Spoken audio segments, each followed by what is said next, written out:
اعلی حضرت امام اہل سنت ایک ایسی منفرد شخصیت ہے کہ میں اپنے لیے کہوں گا کہ اگر یہ پرآشوب زمانے میں امام احمد رضا نہ ہوتے تو نہ جانے ہم کون سے کھنڈر میں ہوتے۔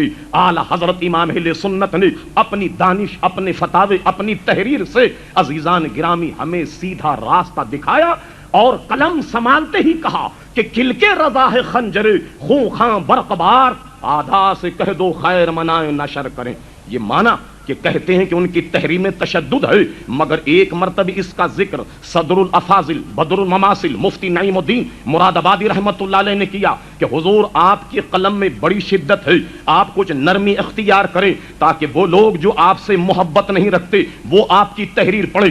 امام اہل سنت کا مسلک سنیے کیا، امام اہل سنت کہتے ہیں نعیم الدین میری خواہش تو یہ تھی کہ میرے ہاتھ میں ہوتی تلوار اور دشمنان مصطفیٰ کی ہوتی گردنیں، مگر اس پر اختیار نہیں، اللہ نے مجھے قلم عطا فرمایا ہے، میں قلم سے ان کی گردن قلم کرتا ہوں۔ اور سنو فلسفہ یہ ہے کہ جب ان کے ہاتھ میں میری کتابیں جاتی ہیں تو جب یہ میری کتابوں کو پڑھتے ہیں تو جب یہ مجھے گالیاں دیتے ہیں یا مجھے برا بھلا کہتے ہیں تو کم سے کم اتنی دیر ان کی گالیوں سے مصطفیٰ کی ذات تو بچ جاتی ہے۔ اور فرمایا سنو میرا مسلک یہ ہے کہ ہر اعلیٰ چیز ادنا پر قربان ہو جاتی ہے، پیسہ جسم پر، جسم جان پر، جان آبرو پر قربان ہو جاتی ہے۔ اگر آپ کا بدن بیمار ہو جائے تو آپ پیسے خرچ کرتے ہیں، ورنہ پیسہ کسی کی جیب سے نکلتا نہیں نکلتا۔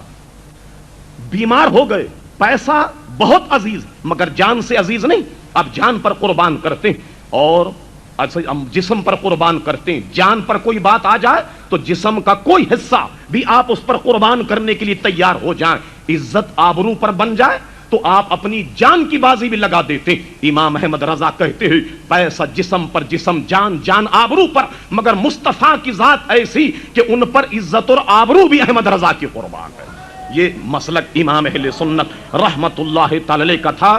عزیزان گرامی حقیقت تو یہ ہے کہ اعلی حضرت امام اہل سنت نعت کہتے ہوئے انتہا کو پہنچ گئے تو کہتے ہیں عزیزان گرامی کہ سرور کہوں کہ مالک و مولا کہوں تجھے، باغ خلیل کا گل زیبا کہوں تجھے، تیرے تو وصف عیب تناہی سے ہیں بری، حیران ہوں میرے شاہ میں کیا کیا کہوں تجھے۔